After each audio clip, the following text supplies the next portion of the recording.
आज की कहानी होने वाली है मिराई की, जो शहर की सबसे। तभी एंजल मिराई को बोलती है कि तुम मरे नहीं हो और तुम्हें बचा लिया गया है। अब इस बात पे मिराई को यकीन नहीं आता। उसको अभी भी ऐसा लग रहा होता है कि वो मर गया है। तो एंजल अपनी बात को साबित करने के लिए एक मिरर के सामने मिराई को लेकर के आ जाती है, जहाँ पे मिराई देखता है कि वो दिख रहा है लेकिन एंजल नजर नहीं आ रही। मिराई यहाँ पे बच तो जाता है, लेकिन मिराई अभी भी मरना चाहता था। उसके पास जीने की कोई वजह नहीं बची। तो होता यूँ है कि 7 साल पहले मिराई अपने पेरेंट्स और अपने दोनों भाई बहनों को खो देता है कार ब्लास्ट में। इसके बाद मिराई के अंकल उसे अडॉप्ट कर लेते, मर जाता। और इस वक्त भी मिराई यही सोच रहा था कि आ जाती है। यहाँ पे एंजल बताती है कि मैं बहुत ही स्पेशल एंजल हूँ, क्योंकि जिस भी चीज की तुम्हें ख्वाहिश है, चाहे वो सच्चा प्यार हो या दुनिया की कोई भी महंगी चीज, मैं उसको ला करके तुम्हें दे सकती हूँ। लेकिन मिराई का मन अभी भी यही कर रहा था कि उसे मर जाना चाहिए। उसका मन किसी भी चीज में लगता ही नहीं था। उसको यही लगता था कि उसकी जितनी तेजी से हवा में चला जाता है। स्टार्टिंग में तो मिराई को उड़ना नहीं आ रहा था और वो इधर उधर जा रहा था, लेकिन इसके कुछ देर बाद फिर मिराई सीख जाता है उड़ना और फिर वो घंटों तक उड़ता रहता है। टावर पे आके बैठ जाता है और वहाँ पे एंजल भी उसके पास आती है और एंजल मिराई से बोलती है कि तुम अपने क्रिस्टल का इस्तेमाल करके किसी भी खूबसूरत लड़की से दोस्ती कर सकते हो। लेकिन मिराई ऐसा करना नहीं चाहता था, क्योंकि तुम अपने रेड क्रिस्टल का इस्तेमाल कर सकते हो, जिसके बाद तुम्हारे सामने सच्चाई आ जाएगी। मिराई तुरंत ही उड़ते हुए अपने घर पे आता है। उसके सामने उसकी आंट होती है, ले जाओ। और उसके बाद फिर मिराई अपने रेड क्रिस्टल का इस्तेमाल करता है अपनी आंट पे,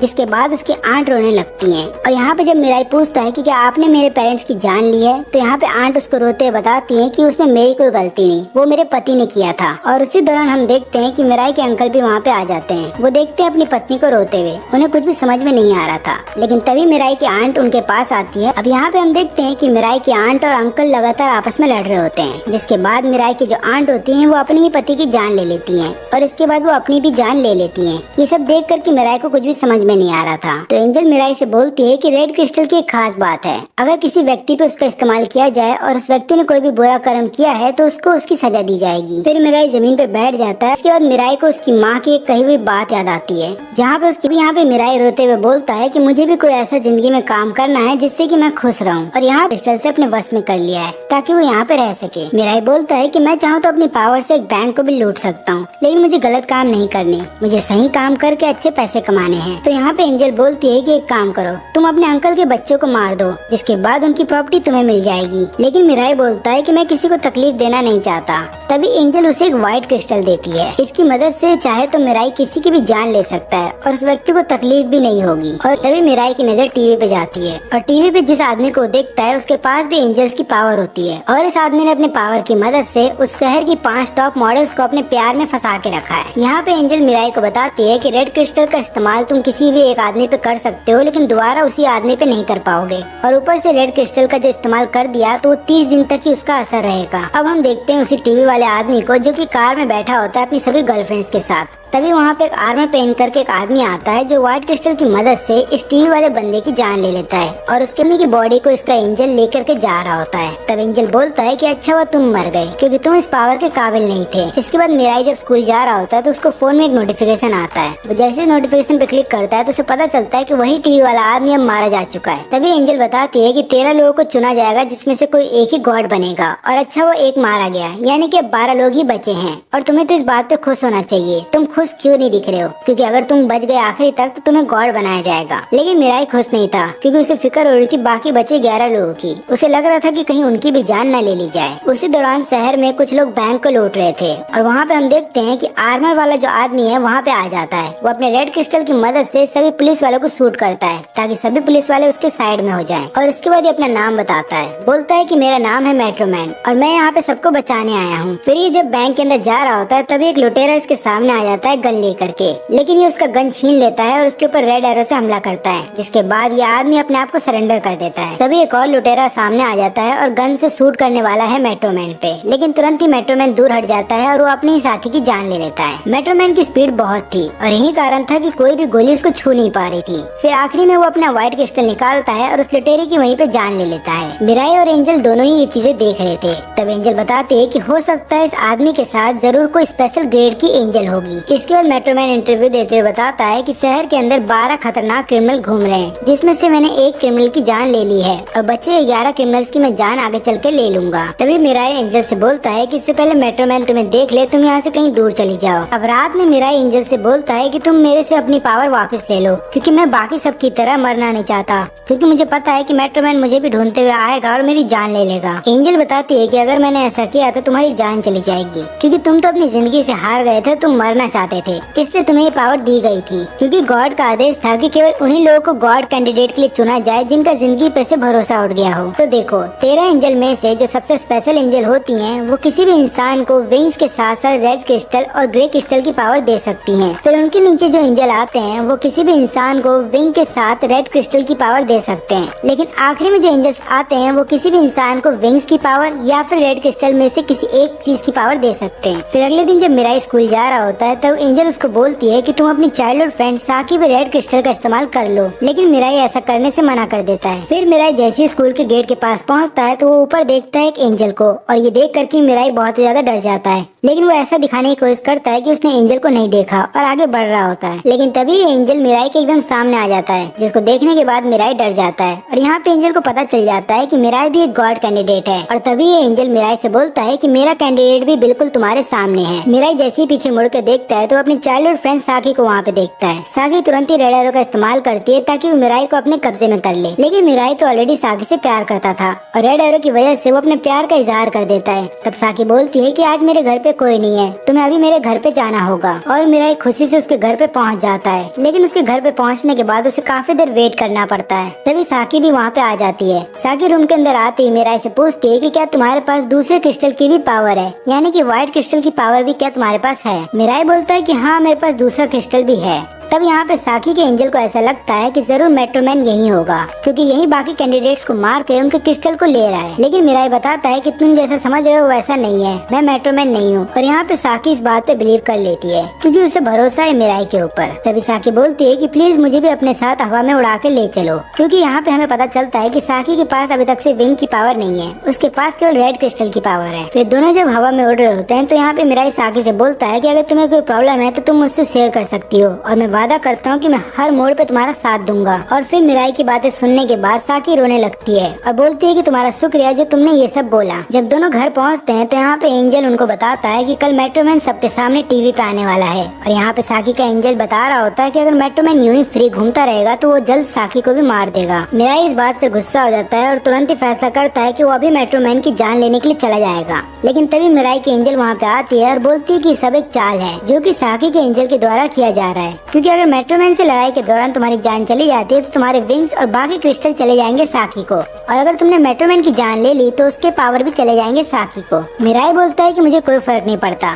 लेकिन मैं मेट्रोमैन को अपनी खुशियाँ तबाह करने नहीं दूंगा, और अगर मेरे विंग साकी को मिल जाते हैं तब भी मुझे इससे कोई फर्क नहीं पड़ता। और ये सुन लेने के बाद साकी भी अपने प्यार का इजहार करती है मिराई के सामने। तभी टीवी के ऊपर मेट्रोमैन का एक वीडियो आता है और वो बाकी सभी 11 कैंडिडेट्स को बेसबॉल ग्राउंड में बुला रहा होता है और बोलता है कि मैं उन सभी से दोस्ती करना चाहता हूँ। लेकिन मिराई को मेट्रोमैन की इस वीडियो में कुछ अजीब लग रहा था। उसको ऐसा लग रहा था कि जरूर मेट्रोमैन उन सबको धोखा देगा। लेकिन मेट्रोमैन को देखने के लिए और बाकी सभी कैंडिडेट को देखने के लिए मिराई और साकी बेसबॉल ग्राउंड के अंदर आ जाते हैं, और यहाँ पे मिराई लगातार बाकी एंजल्स को देख रहा था। तब साकी मना करती है और बोलती है कि अगर तुम लगातार ऊपर देखते रहोगे तो उन्हें हम पे शक हो जाएगा। बहुत सारे लोग आए हुए थे मेट्रोमैन को देखने के लिए, और फिर ठीक 3 बजे मेट्रोमैन सबके सामने आ जाता है। लेकिन तभी सबकी नजर जाती है आसमान पे, जहाँ पे 2 और कैंडिडेट आ जाते हैं मेट्रोमैन से लड़ने के लिए, और ये दोनों अपने रेड एरो का इस्तेमाल करते हैं ताकि मेट्रोमैन को अपने वश में किया जा सके और फिर सच्चाई का पता लगाया जा सके। लेकिन इनके हमले का मेट्रोमैन पे कोई असर नहीं होता, क्योंकि ये असली मेट्रोमैन नहीं है, बस एक इंसान को मेट्रोमैन की तरह कपड़े पहना करके बीच ग्राउंड में खड़ा कर दिया गया है। और अब ये दोनों असली मेट्रोमैन को ढूंढ रहे होते हैं, लेकिन मेट्रोमैन वहाँ पे नहीं था।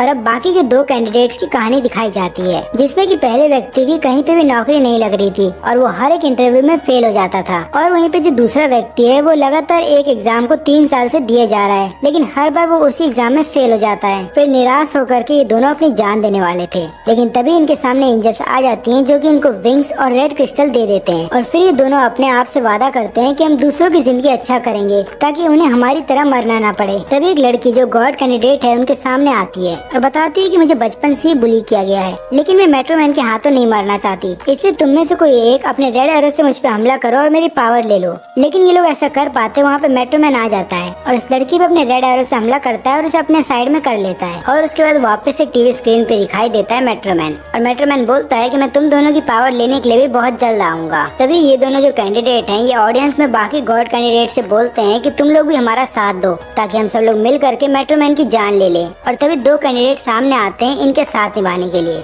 लेकिन पहले के जो दो कैंडिडेट होते हैं वो बाकी दो कैंडिडेट से बोलते हैं कि पहले अपने क्रिस्टल दिखाओ, लेकिन दोनों ही ये बात बोलते हैं कि हमें नहीं पता कि क्रिस्टल क्या होता है। तभी स्क्रीन पे फिर से मेट्रोमैन दिखाई देने लगता है और वो बोलता है कि रियल मेट्रोमैन तुम्हारे पीछे खड़ा है। और इसके बाद मेट्रोमैन अपने व्हाइट क्रिस्टल की मदद से ब्लू वाले कैंडिडेट की जान ले लेता है और दूसरे येलो वाले कैंडिडेट पे अपने रेड एरो की मदद से उसे अपना सर्वेंट बना लेता है। अब इसके बाद मेट्रोमैन बताता है कि पिंक और ग्रीन वाले जो कैंडिडेट हैं वो असल में कोई गॉड कैंडिडेट है ही नहीं, वो तो दोनों इंसान हैं जिन्हें मैंने कॉस्ट्यूम पहना करके यहाँ पे भेज दिया था ताकि वो दोनों तुम्हारा ध्यान भटका सकें और मौका मिलते ही मैं तुम में से किसी एक की जान ले लूं। और इसी तरीके से मैंने तुम दोनों को हरा दिया। अब यहाँ पे ब्लू वाले कैंडिडेट की जितनी भी पावर होती है वो सभी मेट्रोमैन को मिल जाती है। और यहाँ पे मेट्रोमैन येलो वाले से बोलता है कि तुम अपनी जान खुद ही ले लो, लेकिन येलो कैंडिडेट को ऑलरेडी किसी और कैंडिडेट के साथ बांध दिया गया था। ऐसा इसलिए मेट्रोमैन ने किया था क्योंकि मेट्रोमैन को पता था कि अगर येलो कैंडिडेट यहाँ से भागने की कोशिश करेगा तो वो भाग नहीं पाएगा। और येलो वाला कैंडिडेट ऐसा ही करता है, वो यहाँ से भागना चाहता था लेकिन वो यहाँ से भाग नहीं पाया। और इसके बाद मेट्रोमैन अपने व्हाइट क्रिस्टल की मदद से उसकी भी जान ले लेता है। अब इसके बाद जो आखिरी बची हुई कैंडिडेट है उसकी जान खतरे में है और यहाँ पे मिराई और साकी दोनों ही ये चीजें देख रहे होते हैं।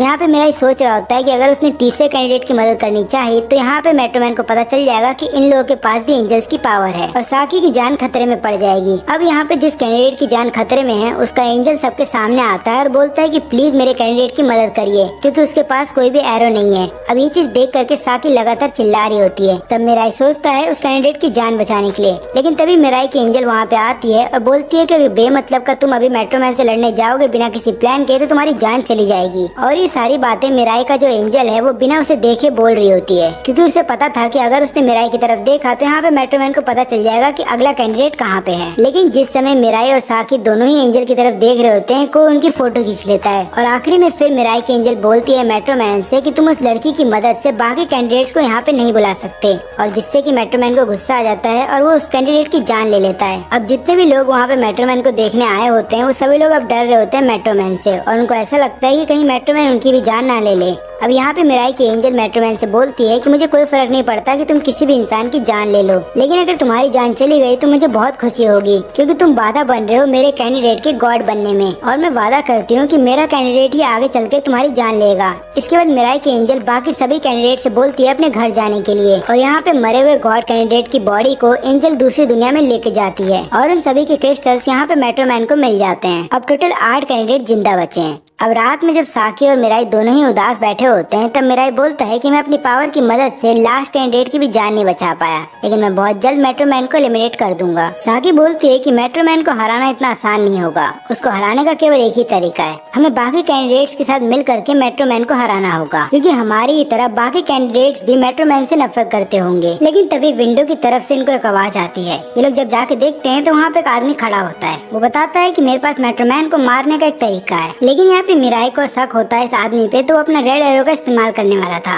तभी मिराई की एंजल बताती है कि ऐसा करने की कोई जरूरत नहीं है, मुझे पता है ये आदमी सच बोल रहा है। इसके बाद ये लोग इसको घर के अंदर बुलाते हैं और हमें पता चलता है कि इस आदमी का नाम मिनाटो है और मिनाटो बताता है कि मैं भी एक गॉड कैंडिडेट था और मेरे पास ज्यादा समय नहीं है जिंदा रहने के लिए क्योंकि मुझे कैंसर है और मैं ज्यादा से ज्यादा 1 साल तक ही जिंदा रह पाऊंगा। मिनाटो बताता है कि जिस दिन वो मरने वाला था उसके सामने एक एंजल आती है और उस एंजल को देखने के बाद मुझे ऐसा लगता है कि एंजल मुझे गॉड के पास ले जाने आई है, लेकिन एंजल मुझे गॉड के पास ना ले जा करके ये बात बताती है कि मैं गॉड कैंडिडेट के तौर पे खड़ा हो सकता हूँ और अगर मैं गॉड बन गया तो मैं धरती को जैसे चाहूँ वैसे चला सकता हूँ और मैं अपनी हर एक ख्वाहिश को पूरा कर सकता हूँ। मिनाटो फिर अपनी फैमिली की तरफ देखता है और इसके लिए हाँ कर देता है क्योंकि वो दुनिया की सारी खुशियाँ अपनी फैमिली को देना चाहता था। मिनाटो यहाँ पे ये भी बताता है कि मैंने अपनी पावर की मदद से काफी सारे अमीर लोगों से खूब सारा पैसा इकट्ठा कर लिया अपनी फैमिली के लिए, लेकिन मुझे बाद में जाकर रियलाइज हुआ कि मुझ जैसा चोर गॉड नहीं बन सकता, लेकिन मैं मेट्रोमैन को भी गॉड बनने नहीं दूंगा क्योंकि वो बहुत बुरा इंसान है। इसलिए मैंने अपनी पावर की मदद से 14 लोगों की एक टीम बनाई थी और उनको कहा था कि स्टेडियम के अंदर जितने भी लोग जो एंजल को देख सकते हैं या फिर गॉड कैंडिडेट जैसे लग रहे हैं उनकी फोटो खींच ली जाए। और फिर मैंने तुम दोनों की फोटो देखी और मुझे समझ में आ गया था कि तुम दोनों अच्छे इंसान हो, इसलिए मैंने सोचा कि मुझे तुम लोगों के साथ टीम अप करना चाहिए। मिनाटो की पूरी कहानी सुन लेने के बाद मिराई बोलता है कि ठीक है, मैं तुम्हारे साथ टीम अप तो करूंगा, लेकिन मेरी एक शर्त है, पहले तो तुम्हें अपना इलाज कराना होगा, क्योंकि यहाँ पे मिराई नहीं चाहता था कि मिनाटो अपनी फैमिली को छोड़ के चला जाए। मिनाटो इस बात के लिए मान जाता है। यहाँ पे मिनाटो ये भी बताता है कि हमें भी अलग से सूट पहनने होंगे ताकि हमारी आइडेंटिटी सबके सामने रिवील ना हो जाए। अब यहाँ पे हम पहली बार मेट्रोमैन को देखते हैं जो कि हाई स्कूल का स्टूडेंट है और उसका नाम कैनेडे है। अब यहाँ पे मेट्रोमैन जब अपने दोस्त से बात कर रहा होता है तो उससे पूछता है कि अगर तुम्हारी दुनिया में कोई एक ख्वाहिश पूरी हो जाए तो तुम क्या मांगोगे। उसका दोस्त बताता है कि मैं तो पैसा मांगूंगा। यहाँ पे मेट्रोमैन एक और सवाल पूछता है कि अगर तुम्हें दुनिया में कोई एक चेंज करना होता तो तुम क्या करते। तब यहाँ पे उसका दोस्त बताता है कि मैं तो ये चेंज करता कि दुनिया में से सारी बदसूरत लड़कियां गायब हो जाएं। इसके बाद उसका दोस्त उसी से सवाल पूछता है कि तुम क्या मांगते अगर तुम्हारी कोई एक ख्वाहिश पूरी होती। तो यहाँ पे कैनेडा बताता है कि मैं ऐसी पावर की विश करता है जिससे मैं किसी भी मरे हुए व्यक्ति को जिंदा कर सकता हूँ। अब ये जवाब सुनने के बाद कैनेडा का दोस्त बोलता है कि क्या तुम अपनी छोटी बहन की बात कर रहे हो, लेकिन यहाँ पे कैनेडा उसको कोई जवाब नहीं देता और वहाँ से चला जाता है। फिर इसके बाद हम देखते हैं कैनेडा को यानी कि मेट्रोमैन को, जिसके हाथ में फूल है और वो उड़ते हुए अपने ओल्ड मैंशन की तरफ जा रहा है, जहाँ पे इसने अपनी छोटी बहन की डेड बॉडी को फ्रीज करके रखा है और फ्लावर देते हुए अपनी बहन को हैप्पी बर्थडे विश करता है। और अब हमें पता चलता है कि मेट्रोमैन एक्चुअली में गॉड इसलिए बनना चाहता है ताकि वो अपनी बहन को फिर से जिंदा कर सके।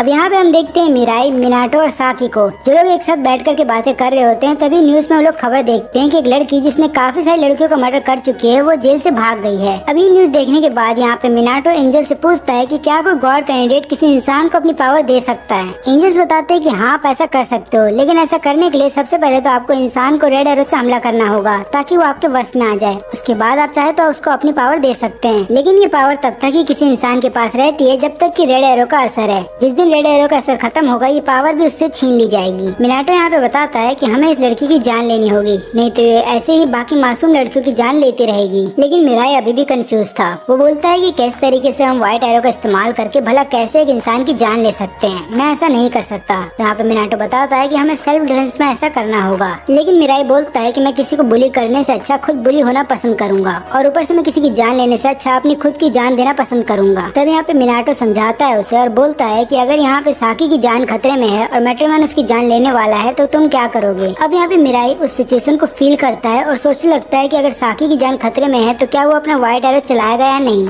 यहाँ पे लगातार मिराई वही सोच रहा होता है और सोचते सोचते वो जमीन पे गिर जाता है और वो बोलता है कि शायद वो ऐसा नहीं कर पाएगा। लेकिन मिराई ये भी बताता है कि वो साकी को मरने भी नहीं देगा, वो कोई और रास्ता ढूंढेगा ताकि वो साकी की जान बचा सके। अब यहाँ पे मेट्रोमैन की जो एंजल होती है वो मेट्रोमैन से बोलती है कि अगर तुम्हारा ये ट्रैप काम में नहीं आया तो तुम क्या करोगे। मेरा कहने का मतलब ये है कि अगर कोई भी गॉड कैंडिडेट इस लड़की को रोकने नहीं आया तो तुम क्या करोगे। मेट्रोमैन बोलता है कि मुझे इससे फर्क नहीं पड़ता, क्योंकि वो लड़की वैसे भी मेरे दोस्त की विश को फुलफिल कर रही है और वो हर एक बदसूरत लड़की की जान ले रही है। अगले दिन न्यूज में उसी लड़की के बारे में फिर से बताया जा रहा है कि वो कैसे मासूम लड़कियों की जान ले रही है और अभी ये खूनी लड़की एक टावर के ऊपर है। तब यहाँ पे मिनाटो बोलता है कि हमें भी उस टावर के ऊपर जाना होगा। इसके बाद मिनाटो अपने पास एक गन रख लेता है और यहाँ पे एक एक गन मिराई और साकी को भी देता है, लेकिन दोनों ही गन को रखने के लिए मना कर देते हैं। लेकिन इसके बाद तीनों अपना कॉस्ट्यूम पहन करके तैयार हो जाते हैं। इसके बाद मिनाटो अपना प्लान बताता है। वो बोलता है कि सबसे पहले मैं जाऊंगा उस खूनी लड़की से लड़ने के लिए और अगर उसी दौरान मेट्रोमैन वहाँ पे आ जाता है तो साकी तुम वहाँ पे आना और अपने रेड एरो से उस मेट्रोमैन पे हमला कर देना। लेकिन वो मिराई से ये भी बोलता है कि अगर तुम्हें मौका मिला तो तुम अपने व्हाइट एरो से उस पर हमला कर देना। तो यहाँ पे मिराई बताता है कि मैंने आज तक एक कॉकरोच की भी जान नहीं ली है। मिनाटो बताता है कि तुम्हें ऐसा करना ही होगा, नहीं तो यहाँ पे मेट्रोमैन गॉड बन जाएगा और उसके बाद वो पूरी दुनिया को खत्म कर देगा। अब इसके बाद प्लान के मुताबिक मिनाटो सबसे पहले टावर के ऊपर जाता है उस लड़की से मिलने के लिए और यहाँ पे मिराई और साकी दोनों छुप के उसे देख रहे होते हैं। अब यहाँ पे मेट्रोमैन टावर के ऊपर आ जाने के बाद इस खूनी लड़की से पूछता है मेट्रोमैन के बारे में, लेकिन इससे पहले वो कुछ बता पाती तुरंत ही वहाँ पे ब्लास्ट हो जाता है, जो कि मेट्रोमैन के द्वारा किया जाता है, क्योंकि मेट्रोमैन ने इस टावर के अंदर एक बम लगा दिया था। मिराई को ऐसा लगता है कि उसने मिनाटो को खो दिया, लेकिन उसको थोड़ी देर बाद वो मिनाटो को नीचे गिरते हुए देखता है तो मिनाटो को पकड़ के एक बिल्डिंग के पीछे ले आता है। अब यहाँ पे मिनाटो बताता है कि मेरे सूट की वजह से मैं बच गया, लेकिन तभी उनके पीछे मेट्रोमैन आ जाता है और यहाँ पे मेट्रोमैन के हाथों में व्हाइट क्रिस्टल होता है जो मिराई की तरफ घुमा देता है और उसके बाद मिराई उसको बोलता है कि तुम जो भी कर रहे हो गलत कर रहे हो, लेकिन मेट्रोमैन उसकी कोई बात नहीं सुनता। यहाँ पे मिनाटो मिराई से बोलता है कि तुम्हारी बातों का उस पर कोई असर नहीं होगा, हमें उसको अभी हराना होगा और दोनों लड़ने के लिए ऊपर चले आते हैं। अब यहाँ पे मेट्रोमैन भी अपनी एंजल को बुला लेता है और बोलता है कि लगातार मुझे फाइट में गाइड करते रहना और मुझे बताते रहना कि मेरे आसपास क्या चल रहा है। अब यहाँ पे मिराई और मिनाटो दोनों की एंजल आ जाती हैं, लेकिन वो लोग अपने कैंडिडेट के साथ खड़े नहीं होते। जैसे कि मिराई की जो एंजल है वो मिनाटो के साथ खड़ी होती है और मिनाटो की एंजल मिराई के साथ खड़ी होती है। ऐसे ही दोनों एंजल इसलिए करते हैं ताकि मेट्रोमैन को कभी हकीकत का पता ना चले कि कौन से कैंडिडेट का कौन सा एंजल है। अब इसके बाद मिनाटो और मिराई दोनों एक साथ हमला करने वाले होते हैं मेट्रोमैन पे। तभी मेट्रोमैन बोलता है कि मैंने पीछे वाली बिल्डिंग के अंदर भी बम फिट कर दिया है और अगर तुम दोनों ने मुझ पे एक साथ हमला किया तो मैं उस बिल्डिंग को उड़ा दूंगा। ये बातें सुन लेने के बाद मिराई की एंजल बोलती है कि उसकी बात मत सुनो, वो तुमसे झूठ बोल रहा है। और यहाँ पे मेट्रोमैन की एंजल बताती है कि वो जो एंजल है वो सच्चाई देख सकती है और उसको पता है कि तुम झूठ बोल रहे हो। लेकिन यहाँ पे मिनाटो मिराई से बोलता है कि मैं सबसे पहले मेट्रोमैन के पास जाऊंगा और जैसे ही मैं उसके पास पहुंच जाऊं तुरंत ही तुम अपने व्हाइट एरोस पे हमला कर देना। अब यहाँ पे मिनाटो को अपने पास आता हो देख मेट्रोमैन तुरंत ही अपने व्हाइट एरोस पे हमला कर देता है। तभी मिराई भी अपने रेड एरो से हमला करता है और उसके इस हमले को डॉज कर लेता है। इसके बाद मिराई एक और रेड एरो का इस्तेमाल करता है एक स्वॉर्ड की तरह और फिर लगातार हमला करने लगता है मेट्रोमैन पे। ये चीज देख लेने के बाद मिनाटो भी हैरान था और वो बोल रहा होता है कि अगर इसी तरीके से मिराई उससे लड़ता रहेगा तो हो सकता है उसका सूट डैमेज हो जाए। अब ये दोनों जब आपस में लड़ रहे होते हैं तब यहाँ पे मेट्रोमैन एक और बार व्हाइट एरो से हमला करता है मिराई के ऊपर, लेकिन मिराई फिर से अपने रेड एरो की मदद से उसके इस हमले को डॉज कर लेता है और इसके बाद फिर मेट्रोमैन लगातार मिराई से भाग रहा होता है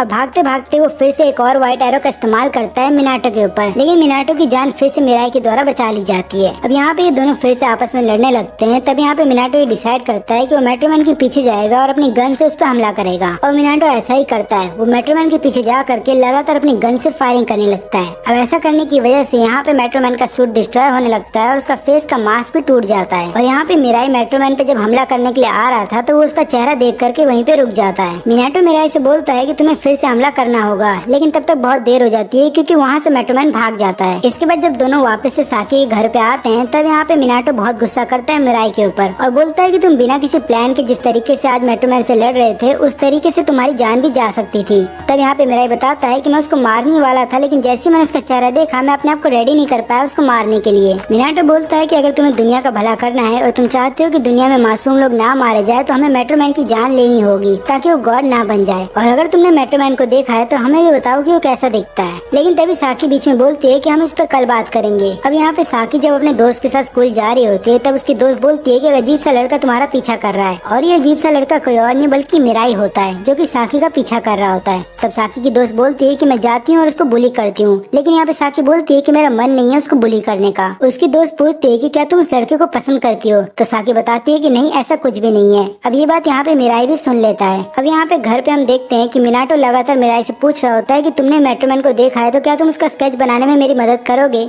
तो यहाँ पे मिराई बोलता है कि मैं उसका स्केच नहीं बना सकता क्योंकि मैं ऑलरेडी बहुत डिप्रेशन में हूँ। तब यहाँ पे साकी बोलती है कि उसे थोड़ा वक्त दो, वो ठीक हो जाएगा। इसके बाद साकी मिनाटो को बोलती है कि आज रात तुम कहीं और रुकोगे और यहाँ पे वो दोनों एंजल्स को भी बोलती है कि तुम्हें घर से कहीं बाहर जाना होगा। अब वैसे तो हर रात को ये दोनों अलग बेड पे सोते हैं, लेकिन साकी यहाँ पे मिराई से बोलती है कि आज हम एक ही बेड पे सोएंगे। और यहाँ पे फिर साकी कन्फेस करती है मिराई से कि वैसे तो हम बचपन से दोस्त हैं और हम दोनों एक दूसरे के बारे में बहुत कुछ जानते हैं, लेकिन उसके बावजूद भी मैंने भी तुम्हें बाकी बच्चों की तरह बुली किया था और मैंने भी तुम्हारा बहुत मजाक उड़ाया था। लेकिन जब हमारा स्कूल खत्म हो गया था तो आखिरी दिन पे मैं तुमसे माफी मांगना चाहती थी, लेकिन तब तक तुम चले गए थे और मैंने तुम्हारा फिर पीछा किया तुमसे माफी मांगने के लिए, लेकिन मैंने देखा कि तुम एक ऊंची बिल्डिंग पे चढ़ चुके हो और वहाँ से कूद गए हो। ये नजारा देखने के बाद मैं इतना डर गई थी कि मैंने भी अपनी जान देने की कोशिश की, लेकिन उसी दौरान मेरे एंजल ने आकर के मुझे बचा लिया। और इतना कह लेने के बाद साकी फिर इमोशनल हो जाती है और बोलती है कि मुझे अब जिंदा नहीं रहना है। तो यहाँ पे मिराई उसको हवा में उड़ाते हुए आसमान में ले जाता है और बोलता है कि फिर से सोच लो तुम क्या चाहती हो। तब यहाँ पे वो बोलती है कि नहीं मुझे जिंदा नहीं रहना, लेकिन यहाँ पे जैसे ही मिराई अपना हाथ छोड़ देता है और साकी जब गिरने वाली होती है तो साकी तुरंत ही उसका हाथ वापस से पकड़ लेती है और बोलती है कि मुझे नहीं मरना, मुझे तुम्हारे साथ ही रहना है और प्लीज मुझे बचा लो। तभी एक मैजिकल रोप से उन दोनों के हाथ बन जाते हैं और यहाँ पे फिर मिराई एक बिल्डिंग के ऊपर ले आता है साकी को और बोलता है कि मैं तुमसे नाराज नहीं हूँ। और इसके बाद दोनों मुस्कुराते हुए फिर से अपने घर में वापस आ जाते हैं। अब अगले दिन जब मिनाटो बता रहा होता है कि हम किस तरीके से मेट्रोमैन को पहचान सकते हैं, तब यहाँ पे साकी बताती है कि सबसे पहले मुझे भी विंग्स चाहिए ताकि मैं तुम दोनों की मदद कर सकूं। तो यहाँ पे मिनाटो की एंजल बोलती है कि अगर तुम्हें विंग्स चाहिए तो उसके केवल दो ही उपाय हैं। तुम्हारे वाले एंजल को कोई स्पेशल एंजल का रैंक हासिल करना होगा, नहीं तो तुम्हें किसी गॉड कैंडिडेट की जान लेनी होगी ताकि तुम्हारे पास विंग्स आ जाए। तो यहाँ पे मिनाटो बोलता है कि मेरे मरने के बाद तुम मेरे विंग्स को ले लेना। तो यहाँ पे साकी बताती है कि मैं आपके विंग्स नहीं लूंगी, मैं किसी और के विंग्स लूंगी और मैं कोई और तरीका ढूंढ लूंगी विंग्स लेने का, लेकिन अभी के लिए ये रूम बहुत ही छोटा है, हमें कोई दूसरा रूम ढूंढना होगा और मैंने ऑलरेडी एक रूम ढूंढ लिया है जहाँ पे हम अपनी सारी प्लानिंग्स करेंगे और मैं किसी तरीके से मेट्रोमैन की जान लेकर रहूंगी। साकी का ऐसा रूप देख लेने के बाद मिनाटो भी चौंक जाता है और वो मिराई से पूछता है कि रात में तुमने साकी के साथ ऐसा क्या किया कि वो इतनी बदल गई है। लेकिन यहाँ पे मिराई बस शर्माता है और कुछ भी बोल नहीं पाता। तभी साकी का एंजल बोलता है कि मैं साकी के लिए विंग्स लाने की कोशिश करूंगा, यानी कि मैं स्पेशल रैंक का एंजल बनूंगा ताकि साकी के पास विंग्स आ जाए। फिर वो जाकर के मिनाटो के एंजल पूछता है कि मैं ऐसा कैसे कर सकता हूँ। तो मिनाटो के एंजल बताती है कि स्पेशल रैंक का एंजल बनने के लिए तुम्हारे पास नॉलेज होना बहुत जरूरी है, यानी कि तुम्हें पूरे दिन रात एक करके पढ़ना होगा और जब तुम्हारे पास नॉलेज हो जाएगी तभी जाकर के तुम स्पेशल रैंक के एंजल बन पाओगे। अब इसके बाद ये लोग अपने नए बेस पे आ जाते हैं और वहाँ पे आने के बाद मिनाटो जो है बोलता है साकी से कि तुम जल्द से जल्द अपना सूट चेंज कर लो, हमें जाना है।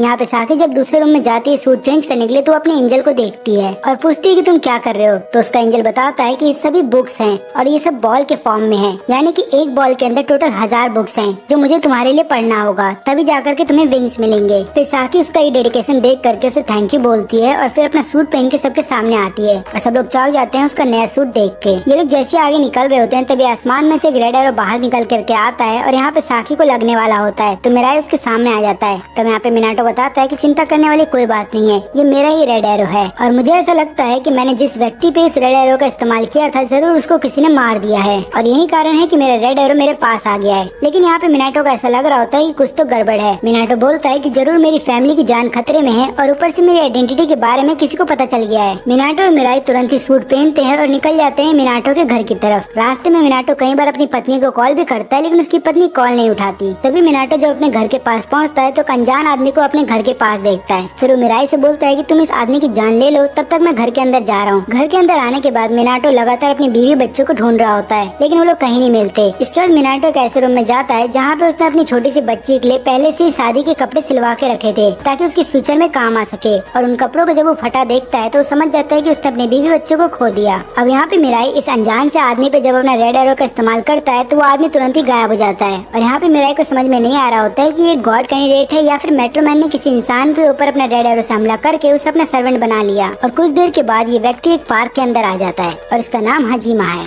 और बचपन से ये बदसूरत था। जब ये पैदा हुआ तब भी बदसूरत था और जैसे जैसे ये बड़ा हुआ ये और बदसूरत बनता गया। इसकी लाइफ में सबसे खराब चीज यही थी कि इसका शकल है और ऊपर से इसकी किस्मत भी इतनी खराब थी कि गरीब घर में पैदा हुआ था। ये किसी से भी बात नहीं कर सकता था और कोई भी इससे बात करना चाहता भी नहीं था। अब सोसाइटी से लगातार ये दूर रहने लगा और जिस दिन ये घर आता है तो ये देखता है कि इसकी माँ ने सुसाइड कर लिया है और हजीमा ये नजारा देखने के बाद सह नहीं पाता। वो डिसाइड करता है कि वो भी अपनी जान दे देगा लेकिन जैसे वो जान देने वाला होता है वहाँ पे तुरंत एक एंजल आ जाता है और एंजल हाजिमा को यहाँ पे जान देने से रोक देता है और उसके बाद उसको भी पावर दे देता है। अब हमें पता चलता है कि हाजिमा भी एक गॉड कैंडिडेट है। यहाँ पे हाजिमा अपनी पावर की मदद से एक ब्यूटीफुल लड़की को पटा लेता है और बाद में उसे किस करने को बोलता है। हाजिमा जैसे ही उस लड़की को किस करने वाला होता है तुरंत ही हाजिमा अपनी शक्ल देखता है आईने में और उसे देख लेने के बाद वो इतना ज्यादा डर जाता है कि वो रोते रोते घर आता है और आने के बाद अपने एंजल को बताता है कि उसका चेहरा बहुत ही बदसूरत है। तभी हाजिमा टीवी के ऊपर देखता है मेट्रोमैन को और उसी दिन से यहाँ पे हाजिमा मेट्रोमैन का एक फॉलोअर बन जाता है और बोलता है कि मुझे भी मेट्रोमैन से मिलना है और उसकी तरफ बनना है। तो यहाँ पे हाजिमा का एंजल बताता है कि पहली बात तो ये कि मेट्रोमैन बहुत ही अमीर घर से है और उसका चेहरा बहुत ही सुंदर है, तुम्हें भी सुंदर बनना होगा। और फिर हाजिमा डिसाइड करता है कि वो अपने चेहरे की प्लास्टिक सर्जरी करवाएगा और प्लास्टिक सर्जरी होने के बाद हाजिमा बहुत ही सुंदर व्यक्ति बन जाता है और काफी सारी लड़कियों का क्रश भी बन जाता है। लेकिन उसके बावजूद भी हाजिमा को ऐसा लग रहा था कि वो अंदर से सेटिस्फाई फील नहीं कर रहा है। लेकिन तभी उसका ध्यान टीवी के ऊपर जाता है जहाँ पे न्यूज में दिखाया जा रहा होता है कि मेट्रोमैन बाकी गॉड कैंडिडेट से लड़ रहा है और यहाँ पे हाजिमा को ऐसा लगता है कि मेट्रोमैन मुसीबत में है और उसको जा करके मदद करनी चाहिए मेट्रोमैन की। इसलिए हाजिमा सबसे पहले तो एक डॉक्टर के पास जाता है और उनसे पूछता है कि क्या कोई ऐसा व्यक्ति आया था आपके पास जो अपना प्लास्टिक सर्जरी करवाना चाहता था या फिर उसने आपको कुछ ऐसा बताया जो आपको बहुत अजीब लगा। तो यहाँ पे डॉक्टर बताते हैं कि हमारे पास एक ऐसा व्यक्ति आया था जो अपनी मरी हुई बहन की डेड बॉडी को सही सलामत रखना चाहता था कई सालों तक और हमने वो ऐसा करने में उसकी मदद की थी। और डॉक्टर से सारी बात पता कर लेने के बाद हाजिमा को पता चल जाता है कि असल में मेट्रोमैन कौन है। अब यहाँ क्लास में जब कैनेडा अकेले बैठा होता है तभी एक लड़की उसके पीछे आती है और बोलती है कि एक गॉड कैंडिडेट तुम्हारा फॉलोअर बनना चाहता है और वो तुम्हारा वेट कर रहा होगा म्यूजिक क्लास में। अब यहाँ पे कैनेडा अपने रेड एरो से उस लड़की पे हमला करने वाला था और हमला करता भी है लेकिन वो देखता है कि उस लड़की पे ऑलरेडी किसी ने रेड एरो से हमला कर रखा है और वो किसी और ने बल्कि हाजिमा ने किया है। लेकिन यहाँ पे कैनेडा को गुस्सा आ जाता है और वो अपनी व्हाइट एरो की मदद से उस लड़की की वहीं पे जान ले लेता है। लेकिन यहाँ पे कैनेडा जो है खुद मिलने नहीं जाता हाजिमा से बल्कि वो लैपटॉप के जरिए यहाँ पे हाजिमा से बात करता है और बोलता है कि अगर तुम मेरे फॉलोअर बनना चाहते हो तो सबसे पहले हर एक गॉड कैंडिडेट को मेरे सामने पकड़ के लेकर आओ। और फिर यहाँ पे हाजिमा बताता है कि मैंने ऑलरेडी एक गॉड कैंडिडेट की फैमिली को पकड़ के रख लिया है और यहाँ पे वो फैमिली की बात कर रहा है मिनाटो की। और उसके बाद कैनेडा के बोलने पे वो उसकी फैमिली को एक ग्लास बॉक्स के अंदर बंद करके रख देता है। अब यहाँ पे हम देखते हैं मिनाटो को जो बहुत पागल हो रहा होता है, उसे अपनी फैमिली किसी भी तरीके से चाहिए। उसको ऐसा लग रहा होता है कि उसकी फैमिली मर चुकी है लेकिन यहाँ पे उसे कॉल आता है कैनेडा का। यहाँ पे कैनेडा बताता है कि तुम्हारी फैमिली अभी जिंदा है और मेरे कब्जे में है। और इसके बाद कैनेडा उन्हें पार्क का एड्रेस देता है और बोलता है कि वहाँ वहाँ पे जा करके तुम अपनी फैमिली को बचा सकते हो। अब यहाँ पे मिनाटो और मिराई दोनों ही उस पार्क में चले जाते हैं, लेकिन पीछे रह जाती है साकी, और साकी को दुख हो रहा होता है कि वो उन दोनों की मदद नहीं कर सकती है क्योंकि यहाँ पे साकी के पास कोई विंग्स नहीं है। अब ये चीज देख लेने के बाद साकी का एंजल भी बहुत दुखी हो जाता है और वो फिर से रूम के अंदर जा रहा होता है और लगातार स्टडी करता है। मिनाटो जैसे पार्क में पहुँचता है तो वो तुरंत ही उस ग्लास केज के अंदर जा करके अपनी फैमिली से मिलता है और अपनी बीवी से पूछता है कि क्या तुम मुझसे प्यार करती हो। तो उसकी बीवी बोलती है कि हाँ मैं तुमसे प्यार करती हूँ। अब ये बातें सुन लेने के बाद हाजिमा बोलता है कि प्यार क्या होता है। तभी मिराई उसके सामने आ जाता है और यहाँ पे हाजिमा को बोलता है कि मिनाटो और उसकी फैमिली को छोड़ दो, नहीं तो ये व्हाइट एरो से मैं तुम्हारी जान ले लूंगा। लेकिन ये सब हाजिमा की एक चाल होती है। वो यहाँ पे मिनाटो को भी उस केज के अंदर बंद कर देता है और बाद में वहाँ से भाग जाता है। अब यहाँ पे मिनाटो लगातार गोलियों से हमला कर रहा होता है केज के अंदर, लेकिन कोई फायदा नहीं होता। वो कांच की जो केज होती है वो टूटती नहीं। तभी हाजिमा अपने एंजल के साथ मिराई के पीछे आ जाता है और ये चीज देख लेने के बाद यहाँ पे मिराई समझ जाता है कि हाजिमा भी एक गॉड कैंडिडेट है। लेकिन उसी दौरान मेट्रोमैन भी मिराई के दूसरे साइड पे आ जाता है और वो अपने व्हाइट एरो की मदद से यहाँ पे मिनाटो पे शूट करने वाला था। लेकिन तभी यहाँ पे मिराई बोलता है कि इस पे शूट मत करो और यहाँ पे मिराई किसी तरीके से मिनाटो को डिफेंड करते हुए उस ग्लास केज के अंदर चला जाता है। फिर यहाँ पे मिराई मिनाटो को बोलता है कि मैं तुम्हारी बेटी को उठाता हूँ और तुम अपनी बीवी को उठाओ। उसके बाद हम लगातार इस केज के अंदर फ्लाई करते रहेंगे ताकि उनका कोई भी एरो हमको आके ना लग जाए। इसके बाद मेट्रोमैन हाजिमा से बोलता है कि इनका ध्यान रखना कि कहीं ये लोग इस केज से बाहर ना चले जाए। अब यहाँ पे हाजिमा बोलता है कि पर मिराई ने अपनी जान खतरे में क्यों डाली मिनाटो के लिए, और इसके जवाब में मेट्रोमैन बोलता है कि इसी को प्यार कहते हैं। और इसके बाद हाजिमा चिल्लाते हुए बोलता है कि ये प्यार क्या होता है। अब यहाँ पे मिराई मिनाटो को बोलता है कि मेरे पास एक प्लान है यहाँ से बाहर निकलने का। जिसके बाद दोनों लगातार तेजी से घूमने लगते हैं और एक रोशनी निकलती है, जिसके बाद वो दोनों केज के अंदर दिखना बंद कर देते हैं और हाजिमा को ऐसा लगता है कि दोनों वहाँ से भाग गए हैं। लेकिन मेट्रोमैन उसे बोलता है कि तुम कुछ भी नहीं करोगे, वो दोनों केज के अंदर ही हैं, ये इनका प्लान है। अब अगले दिन भी वो दोनों नहीं दिखते केज के अंदर, तो हाजिमा को अभी भी लगता है कि दोनों भाग गए हैं। लेकिन मेट्रोमैन उसको फिर से बोलता है कि तुम कुछ भी नहीं करोगे और उस केज को बिल्कुल नहीं खोलोगे, वो दोनों उस केज के अंदर ही हैं, ये उनका बस एक प्लान है। मिराई और मिनाटो के एंजल भी वहाँ पे आ जाते हैं और एक बिल्डिंग के पीछे से छुप करके ये सब देख रहे होते हैं। अब बोलते हैं कि काश उनका प्लान कामयाब हो जाए। यहाँ पे साकी का जो एंजल होता है वो लगातार पढ़ाई कर रहा होता है। तभी एक बॉल गलती से नीचे गिर जाती है और फिर रूम से बाहर चली जाती है। जैसे ही उस बॉल को लेने के लिए रूम से बाहर जाता है तो वो देखता है साकी को। वो पूछता है कि साकी तुम्हें क्या हो गया है। तो साकी बोलती है कि मुझे बुरा लग रहा है कि मैं उनकी कोई मदद नहीं कर पा रही। और यहाँ पे साकी को उदास देख उसका जो एंजल है वो रोने लगता है। लेकिन तभी एंजल ये बात भी सोचता है कि एंजल्स तो नहीं रोते, तो उसकी आंखों में आंसू कैसे आ गए। तब यहाँ पे एंजल को गॉड की आवाज सुनाई देती है और गॉड बोलते हैं कि तुमने पहली बार किसी इंसान के लिए आंसू बहाए हैं, इसलिए आज से तुम एंजल्स ऑफ इमोशन हो और यही कारण है कि तुम्हें स्पेशल रैंक का एंजल बनाया जा रहा है। और इसके बाद ये तुरंत एंजल जो है वो अपना विंग दे देता है साकी को, जिसके बाद साकी उड़ करके तुरंत वहाँ पार्क में पहुँच जाती है। अब यहाँ पे साकी देख रही होती है हाजिमा को बिल्डिंग के पीछे से। वो तुरंत ही अपने रेड एरो से हाजिमा पे हमला करती है और बाद में उसको अपना सर्वेंट बना लेती है। मेट्रोमैन देखता है कि हाजिमा बहुत ही अजीब बिहेव कर रहा है, तो हाजिमा से पूछता है कि तुम्हें क्या हुआ। लेकिन यहाँ पे साकी उसको मना करती है कि तुम कुछ भी नहीं बताओगे। और यहाँ पे हाजिमा बोलता है कि मुझे कुछ नहीं हुआ, बस मुझे टॉयलेट जाना है। और यहाँ पे आकर के हाजिमा मिलता है साकी से। फिर साकी बोलती है कि प्लीज मेरे दोस्तों को छोड़ दो। तो हाजिमा लगातार हमला करने लगता है उस केज के ऊपर। ये सब देख करके मेट्रोमैन पूछता है कि तुम क्या कर रहे हो, क्या तुम पागल हो गए हो। तो यहाँ पे हाजिमा बोलता है कि मैं पागल नहीं हुआ, मुझे प्यार हो गया है और ये सब मैं अपने प्यार के खातिर कर रहा हूँ। अब यहाँ पे हाजिमा के लगातार हमला करने की वजह से उस केज में क्रैक आ जाता है। मेट्रोमैन जैसे ही सब देखता है उसे गुस्सा आता है। वो तुरंत ही पार्क की तरफ पहुँचता है और इस बार वो अकेले नहीं आता बल्कि अपने साथ 3 सर्वेंट्स को भी लेकर के आता है। अब यहाँ पे मिराई को ऐसा एहसास होता है कि केज के अंदर क्रैक हो गया है और वो क्रैक को देख भी लेता है। तभी मिनाटो अपनी गन निकालता है और लगातार उस क्रैक पे हमला कर रहा होता है, जिसके बाद वो केज टूट जाता है और दोनों उस केज के अंदर से निकल जाते हैं। इसके बाद साकी मिनाटो की बीवी और उसकी बच्ची को लेकर के एक सेफ जगह पे चली आती है, उसी जगह पे जहाँ पे उनका बेस है। और मिनाटो की बीवी को पूछने पे बताती है कि हम लोग इवल से लड़ रहे हैं ताकि इस दुनिया को बचाया जा सके। और इसके बाद साकी फिर से यहाँ पे मिनाटो की मदद करने के लिए आ जाती है। अब यहाँ पे मेट्रोमैन सोच रहा होता है कि उसे सबसे ज्यादा खतरा मिराई से है, क्योंकि मिराई के पास व्हाइट एरो है। लेकिन फाइट स्टार्ट होने से पहले ये तीनों एक दूसरे के ऊपर रेड एरो से हमला कर देते हैं ताकि मेट्रोमैन इन तीनों में से किसी को भी अपना सर्वेंट ना बना पाए। अब यहाँ पे मेट्रोमैन बोलता है कि मैं तुम तीनों से बाद में लड़ूंगा, सबसे पहले मेरे सर्वेंट्स तुमसे लड़ेंगे। और यहाँ पे जो पहला कैंडिडेट इनसे लड़ने के लिए आता है वो बोलता है कि मेरे पास भी बहुत अच्छी पावर है और गन है। लेकिन यहाँ पे इन तीनों की तरफ से लड़ने के लिए हाजिमा बीच में आ जाता है और बोलता है कि इस व्यक्ति से मैं अकेले लड़ूंगा।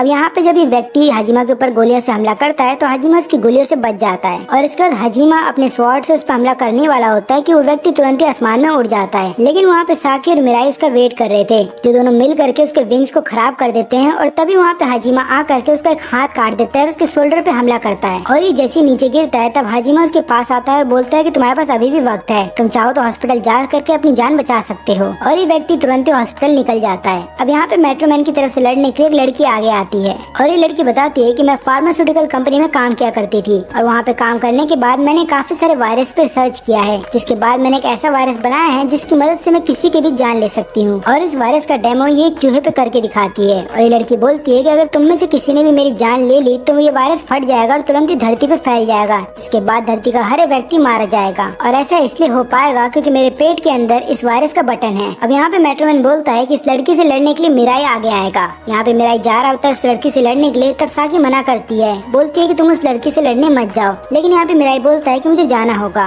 मिराई जैसे उस लड़की के पास पहुँचता है, वो लड़की अपने वायरस की मदद से यहाँ पे मिराई की बॉडी में इंजेक्ट करने वाली थी डेडली वायरस, लेकिन यहाँ पे मिराई उसको ऐसा करने से रोक देता है और बाद में अपने ही एरो की मदद से उसके वायरस को डिस्ट्रॉय कर देता है। इसके बाद मिराई सोचता है कि उसे व्हाइट एरो की मदद से इस लड़की की जान ले लेनी चाहिए, लेकिन मिराई ऐसा कर नहीं पाता। और यहाँ पे हम देखते हैं मिनाटो को, जो जमीन पे गिर जाता है क्योंकि बीमारी की वजह से उसकी तबीयत और भी ज्यादा बेकार हो रही थी। यहाँ पे मिनाटो की तबीयत बहुत ज्यादा खराब है, लेकिन उसके बावजूद भी वो गन निकालता है और फैसला करता है कि वो मेट्रोमैन पे लगातार हमला करेगा। अब यहाँ पे मेट्रोमैन व्हाइट एरो निकाल लेता है और मिनाटो पे डिसाइड करता है हमला करने का। और यहाँ पे इस लड़की के दूसरे हाथ पे काफी सारे नीडल्स होते हैं, जिन्हें ये अचानक से लॉन्च कर देती है मिराई के ऊपर। अब इन नीडल्स के अंदर भी बहुत ही डेडली वायरस है, लेकिन यहाँ पे मिराई अपनी फिक्र नहीं करता, बल्कि रेड एरो की मदद से व्हाइट एरो को डिफ्यूज कर देता है ताकि मिनाटो की जान बचाई जा सके। लेकिन यहाँ पे साकी बीच में आ जाती है ताकि मिराई की जान बचाई जा सके। लेकिन यहाँ पे हाजिमा देख लेता है कि साकी की जान खतरे में है। वो तुरंत ही उस जगह पे पहुंच करके अपने स्वॉर्ड की मदद से दो नीडल्स को तोड़ देता है, लेकिन एक नीडल उसके हाथ में लग जाता है और पूरा वायरस उसकी बॉडी में फैलने लगता है। और इसके बाद हाजिमा अपने स्वॉर्ड की मदद से इस लड़की की भी जान ले लेता है। फिर यहाँ पे हाजिमा मर रहा होता है और उसकी बॉडी पिघल रही होती है। और मरने से पहले हाजिमा साकी से बोलता है कि तुमसे मिलने से पहले मुझे जिंदगी नहीं चाहिए थी। मुझे ऐसा लग रहा था कि काश मैं मर जाता, लेकिन तुमसे मिलने के बाद मुझे ऐसा लगा कि मेरी जिंदगी तुम्हारे लिए कुछ काम आ पाई है और मुझे इस बात की खुशी है। और इसके बाद हाजिमा के मर जाने के बाद उसकी बॉडी को उसका एंजल उठा करके लेके जा रहा होता है और यहाँ पे उसका जो एंजल है वो सारी पावर दे देता है यहाँ पे साकी को। मेट्रोमैन हाजिमा की मौत का इल्जाम लगाता है मिराई के ऊपर और बोलता है कि ये सब तुम्हारी वजह से हुआ है। तो यहाँ पे मिराई बोलता है कि मैं नहीं चाहता कि कोई मेरी वजह से मरे और न ही मैं किसी की जान लेना चाहता हूँ। अब यहाँ पे मिनाटो की जो हालत है वो और भी ज्यादा खराब हो जाती है। तभी मेट्रोमैन उसके ऊपर एक और व्हाइट एरो से हमला कर देता है, लेकिन एन वक्त पे मिराई वहाँ पे आकर के उसकी जान बचा लेता है। और यहाँ पे मेट्रोमैन का जो सर्वेंट था, तीसरा सर्वेंट, वो ये सब देख करके डर जाता है और बोलता है कि मुझे अभी नहीं मरना, और वो वहाँ से भाग जाता है। अब यहाँ पे मिराई जब मेट्रोमैन के सामने आता है तो मेट्रोमैन बोलता है कि तुम बेकार हो, तुम एक कॉकरोच को भी नहीं मार सकते, तो तुम मुझे क्या मारोगे, तुम तो बहुत ही ज्यादा बेकार हो। तब यहाँ पे मिराई बोलता है कि तुमने सही कहा, मैं किसी की जान लेना नहीं चाहता, मैं तुम्हारी तरह एक बेकार इंसान नहीं हूँ और मैं तुम्हारी जान लेना भी नहीं चाहता, बल्कि मैं तो ये चाहता हूँ कि मैं तुम्हें सजा दिलाऊं ताकि तुम्हें इस बात का एहसास हो कि तुमने कितना गलत काम किया है। मेट्रोमैन हंसने लगता है और बोलता है कि तुम चाहते हो कि इंसान इस बात पे यकीन करने लगे कि एंजल्स होते हैं, जबकि इंसान तुम्हारी बातों पे हंसेंगे, तो तुम मुझे क्या ही सजा दिलाओगे। अब यहाँ पे दोनों ही तैयार हो जाते हैं एक दूसरे पे हमला करने के लिए, लेकिन हमला करने से पहले मेट्रोमैन बोलता है कि पहले हमें कुछ रूल बनाने पड़ेंगे। और ये सुनने के बाद सब लोग हैरान थे, क्योंकि उन्हें पता था कि मेट्रोमैन खुद ही रूल को फॉलो नहीं करता। तो यहाँ पे मिराई कुछ रूल्स बनाता है और बोलता है कि हम लोग जमीन पे ही लड़ेंगे। फिर इसके बाद मेट्रोमैन बोलता है कि ठीक है।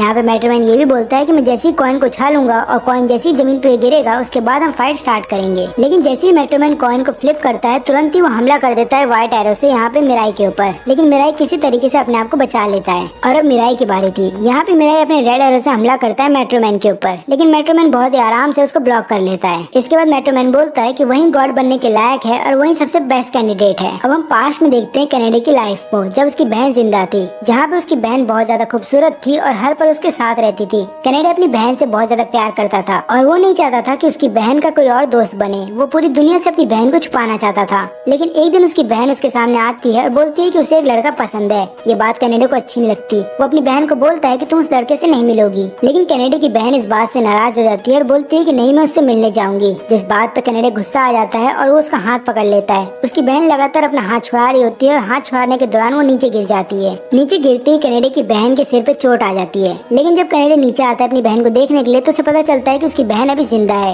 लेकिन यहाँ पे कनाडा अपनी बहन का जान नहीं बचाता। वो ये डिसाइड करता है कि वो अपनी बहन को मरने देगा ताकि उसकी बॉडी को फ्रीज करके रखा जा सके, जिसके बाद कनाडा लगातार अपनी बहन पे नजर रख सकता है और यहाँ पे वो अपनी बहन को लगातार यंग और खूबसूरत भी रख सकता है। लेकिन बाद में कनाडा को इस बात का एहसास होता है कि उसने कितनी बड़ी गलती कर दी है। उसने अपनी ही बहन की जान ले ली और कनाडा फिर यहाँ पे चाकू निकाल करके अपनी भी जान लेने वाला था। लेकिन तभी उसके सामने एंजल आ जाती है और वो उसको सारी बात बताती है, जिसके बाद मेट्रोमैन डिसाइड करता है कि वो गॉड बनेगा चाहे कुछ भी हो जाए, जिसके बाद वो अपनी मरी हुई बहन को फिर से जिंदा कर सकता है। अब यहाँ पे मेट्रोमैन फिर से हमला करता है मिराई के ऊपर, लेकिन मिराई फिर से उसके हमले को ब्लॉक कर देता है। और हम देखते हैं कि इस बार इनकी जो फाइट होती है वो पूरी दुनिया में लाइव दिखाई जा रही होती है, लेकिन इनकी फाइट कौन दिखा रहा है अभी हमें नहीं पता। यहाँ पे साकी पूछती है मेट्रोमैन से कि अगर तुम गॉड बन गए तो तुम क्या करोगे। तो मेट्रोमैन बताता है कि अगर मैं गॉड बन गया तो मैं सबसे पहले गरीबी हटा दूंगा, यानी कि मैं हर एक गरीब की जान ले लूंगा ताकि दुनिया में केवल अमीर लोग ही बचे। और यहाँ सिटी में हर कोई मेट्रोमैन की बात सुन रहा था। अब यहाँ पे मेट्रोमैन और मिराई दोनों ही एक दूसरे के बहुत पास खड़े हैं और इतने पास में अगर दोनों में से किसी ने भी एक दूसरे पे हमला किया तो उसके हमले को डॉज करना बहुत ही मुश्किल होगा।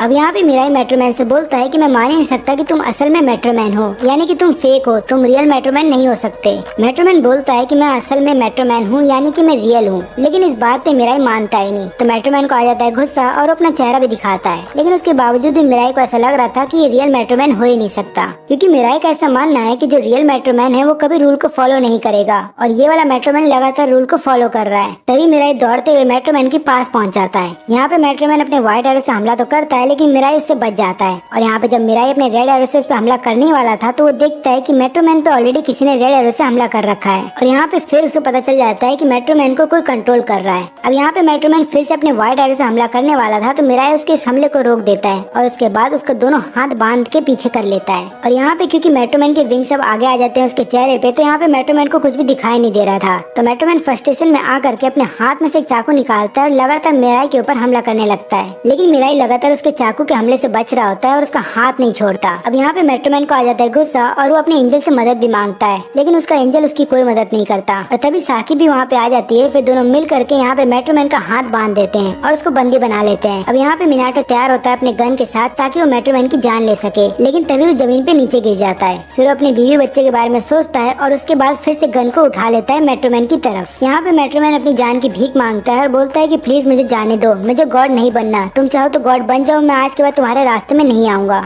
लेकिन यहाँ पे मिनाटो बोलता है कि मैंने वादा किया था कि मैं मरने से पहले तुम्हारी जान लेके रहूंगा। और इसके बाद मिनाटो लगातार गोलियों से हमला करता है मेट्रोमैन के ऊपर, जिसके बाद मेट्रोमैन की मौत हो जाती है। अब मेट्रोमैन के अंदर से रेड एरो निकलते हैं और उसकी पावर भी निकलती है, लेकिन मिराई उनका पीछा नहीं करता। मिराई तुरंत ही मिनाटो को लेकर के हॉस्पिटल पहुंचता है जहाँ पे उसकी बीवी भी आई होती है। अब यहाँ पे डॉक्टर उनको बताते हैं कि मिनाटो के पास ज्यादा वक्त नहीं है और उसकी बीवी उसके आखिरी समय में एक सिगरेट उसके मुंह में डालती है, क्योंकि मिनाटो को सिगरेट पीना बहुत पसंद था, लेकिन सिगरेट उसके मुंह से नीचे गिर जाता है और सबको पता चल जाता है कि मिनाटो मर गया है। और उसके बाद मिनाटो की जो एंजल है उसकी सारी पावर दे देती है साकी को और मिनाटो की बॉडी को लेकर के ऊपर चली जाती है। फिर उसी रात को हम देखते हैं कि मिराई लगातार यहाँ पे साकी से बोल रहा होता है कि सब मेरी गलती है, मुझे मिनाटो को मरने से रोकना चाहिए था और मुझे कैसे भी करके उसकी जान बचानी चाहिए थी। यहाँ पे साकी बोलती है कि इसमें तुम्हारी कोई गलती नहीं है, मिनाटो ने अपनी जान दी है ताकि हम सबकी जान बचाई जा सके और मुझे तो ऐसा लगता है कि अब हमें कहीं दूर जाना चाहिए। लेकिन यहाँ पे मिराई बोलता है कि हम ऐसा कर नहीं सकते, क्योंकि मैंने देखा है कि जो मेट्रोमैन है वो किसी के ऑलरेडी बस में था, यानी कि इन सबके पीछे जो मास्टरमाइंड था वो अभी भी जिंदा घूम रहा है और जब तक वो व्यक्ति जिंदा घूम रहा है हम चैन से नहीं जी सकते।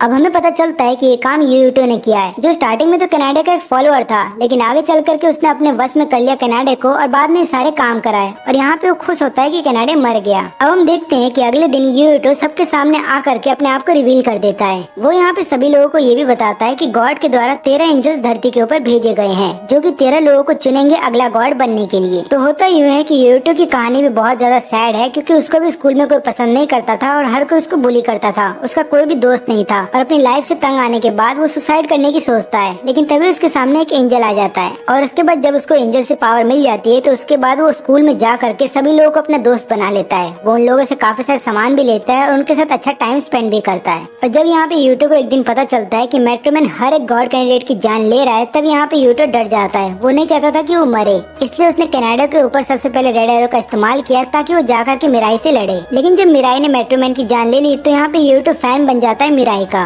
और अब यूटो चाहता है कि अगला गॉड मिराई को बनना चाहिए।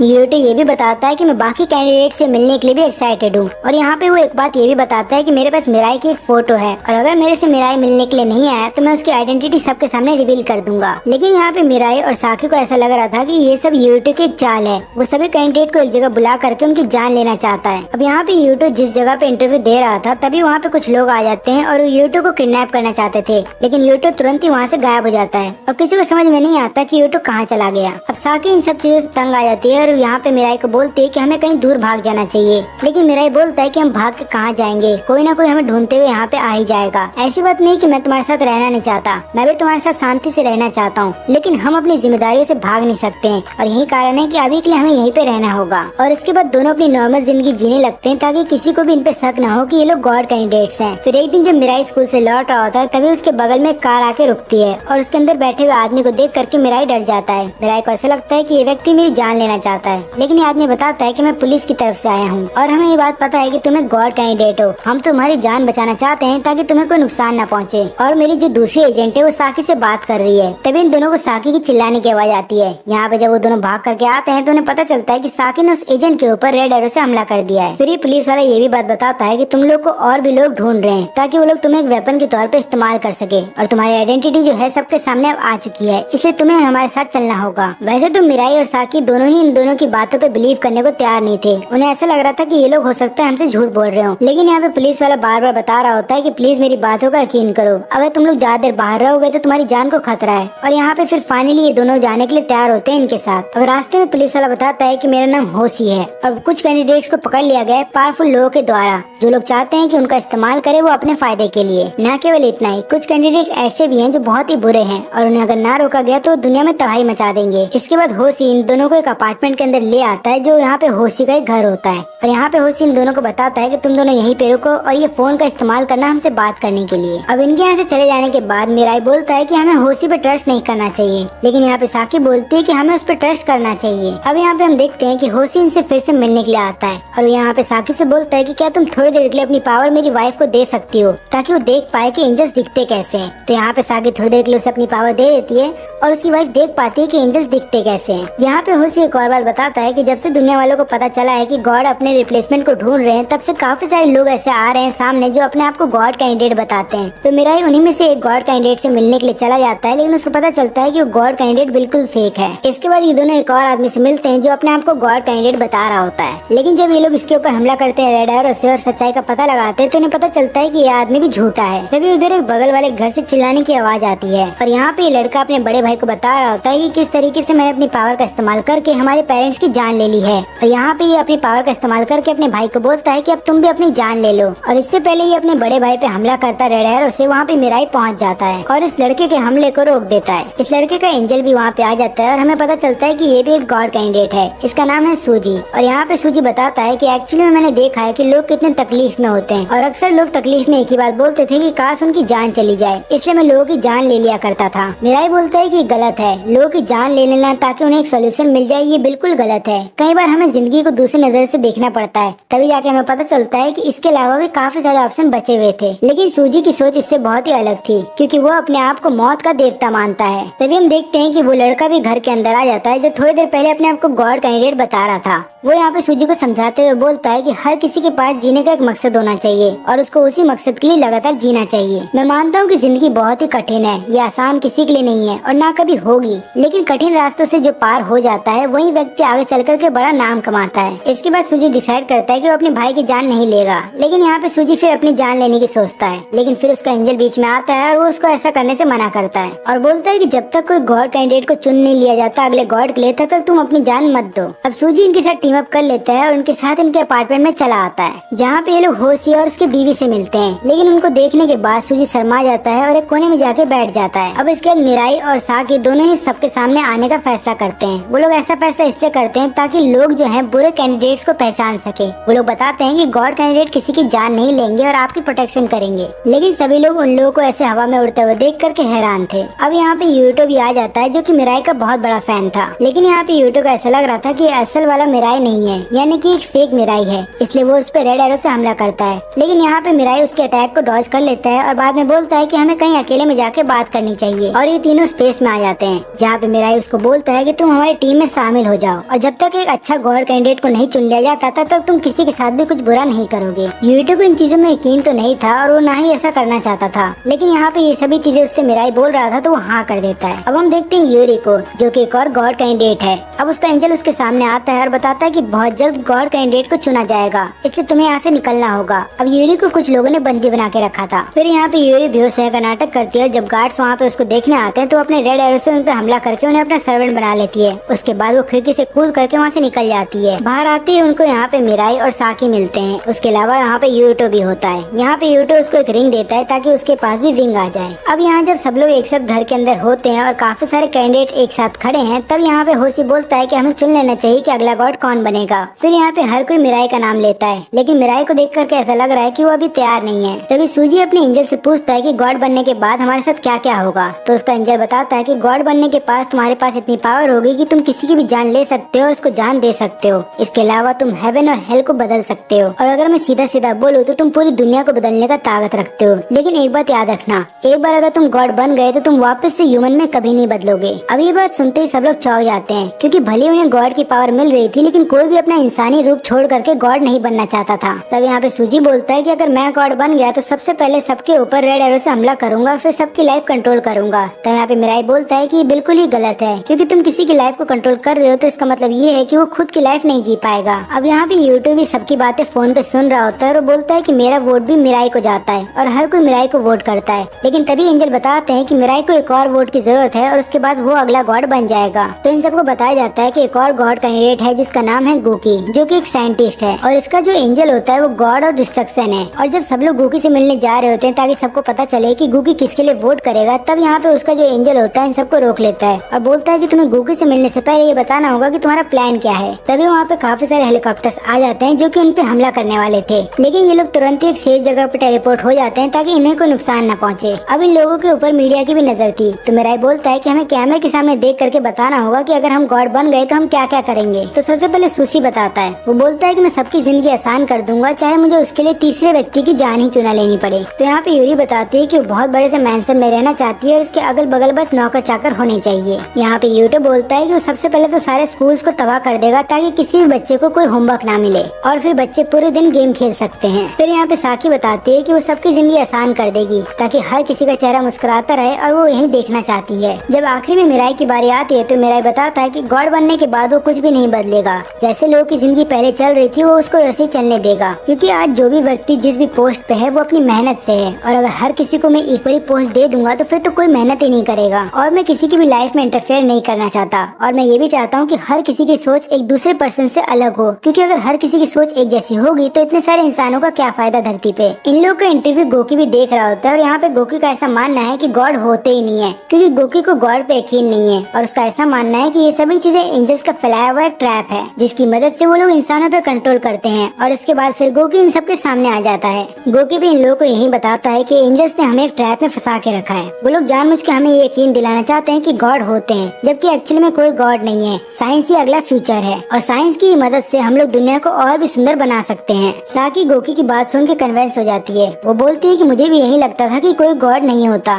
लेकिन यहाँ पे मिराई ऐसा नहीं मानता। मिराई बताता है कि दुनिया को अच्छे से चलाने के लिए गॉड होना चाहिए, तभी जाकर दुनिया एक सेफ प्लेस बन पाएगी लोगों के रहने के लिए। गोकी बोलता है कि हमें अपनी पावर को खत्म कर देना चाहिए और फिर लोगों के बीच में आम जिंदगी बितानी चाहिए, ना कि गॉड कैंडिडेट बन करके लोगों को डराना चाहिए और अपने आप को उनसे सुपीरियर मानना चाहिए। सूजी यहाँ पे गोकी की बात से एग्री करता था और वो बोलता है कि मुझे भी ये पावर नहीं चाहिए। फिर यहाँ पे मिराई बोलता है कि अगर कोई और कैंडिडेट जाना चाहता है उस पार तो जा सकता है, नहीं तो बाकी लोग अगर मेरा साथ देते हैं तो मैं अगला गॉड बनने के लिए तैयार हूँ। अब यहाँ पे यूट्यूब की नजर जाती है एक बिल्डिंग पे, वो देख लेता है 2 स्नाइपर्स को, और उसके बाद वहाँ पे पहुँचने के बाद वो मिराई से पूछता है कि क्या हम लोग इन लोगों को भी अपने साथ शामिल कर लें। लेकिन तभी स्नाइपर यूट्यूब पे हमला कर देते हैं और यूट्यूब को एक गोली लग जाती है। अब यहाँ पे मिराई अपने बाकी साथियों के साथ यूट्यूब की जान बचाना चाहता था, लेकिन उस पर भी गोलियां चल रही होती हैं। अब यहाँ पे हम देखते हैं गोकी को, जो तुरंत ही यूट्यूब की बॉडी को पकड़ता है और बाद में उसके विंग्स और उसकी पावर को लेकर के वहाँ से भाग जाता है। और यहाँ पे सूजी भी गोकी के साथ निकल जाता है। अब ये लोग जो घर पे आते हैं तो यूरी बोलती है यहाँ पे मिराई से कि पहली बात तो ये कि जब से मुझे ये पावर मिली है मैंने काफी सारे अच्छे दोस्त बनाए हैं, इसलिए जब तुम गॉड बन जाना तो मेरे से ये पावर मत छीन लेना। फिर अगले दिन सिटी के मेयर का एक इंटरव्यू आता है जहाँ पे बताते हैं कि उन्हें गॉड कैंडिडेट से कोई दिक्कत नहीं है, लेकिन वो लोग अपना आपस का झगड़ा आपस में सॉल्व कर ले और इसमें किसी भी सिविलियन की जान नहीं जानी चाहिए। लेकिन तुरंत ही गोकी का भी एक इंटरव्यू आता है जहाँ पे गोकी बोलता है कि मैं सभी गॉड कैंडिडेट्स को एक जगह बुलाना चाहता हूँ ताकि हम सब लोग मिल करके एक डेथ फाइट करें और जो आखिरी में बच गया वहीं आगे चल करके गॉड बनेगा। लेकिन यहाँ पे एंजल्स इन सबको एक वार्निंग देते हैं कि अगर तुम में से कोई भी कैंडिडेट आखिरी में जिंदा नहीं बचता है तो याद रखना गॉड भी वैनिश हो जाएंगे। अब मैच से एक दिन पहले मिराई जाकर के कन्फेस करता है साकी से कि अगर वो गॉड बन भी जाता है तो ह्यूमंस उस पर कब तक बिलीव करेंगे उसे नहीं पता, और हो सकता है एक दिन हर कोई मुझे भुला दे। तो साकी बोलती है तुम चिंता मत करो, चाहे पूरी दुनिया तुम्हें भुला दे कि तुम कौन हो, लेकिन मैं तुम्हें हमेशा याद करती रहूंगी। अब अगले दिन जब ये ये लोग गोकी से मिलते हैं तो गोकी बताता है कि मुझे गॉड पे तो यकीन नहीं है, लेकिन मुझे गॉड इसलिए बनना होगा ताकि मैं ह्यूमंस को और भी ज्यादा डेवलप कर पाऊँ। और मुझे पता है कि ह्यूमंस की लाइफ बहुत ही छोटी होती है और उतनी लाइफ में मैं ह्यूमंस को पूरी तरह से डेवलप नहीं कर पाऊंगा। फिर इसके बाद गोकी बोलता है कि मुझे मिराई से अकेले में बात करनी है। अब यहाँ पे गोकी बताता है कि तुम्हें तो पता चल गया है कि मैं गॉड किस लिए बनना चाहता हूँ, लेकिन मैं तुमसे पूछना चाहता हूँ कि अगर तुम्हें गॉड में और साकी में कोई एक चीज चुनना पड़े तो तुम किसे चुनोगे। मिराई बोलता है कि मैं साकी को चुनूंगा, क्योंकि गॉड बनने के बावजूद भी मुझे वो खुशी नहीं मिल पाएगी जो मुझे साकी के साथ मिलती है। और ये जवाब सुनने के बाद गोकी समझ जाता है कि मिराई एक पागल आशिक है, इसलिए मिराई गॉड बनने के काबिल नहीं है। और यहाँ पे गोकी डिसाइड करता है कि वो भी फाइट को व्हाइट एरो से स्टार्ट करेगा।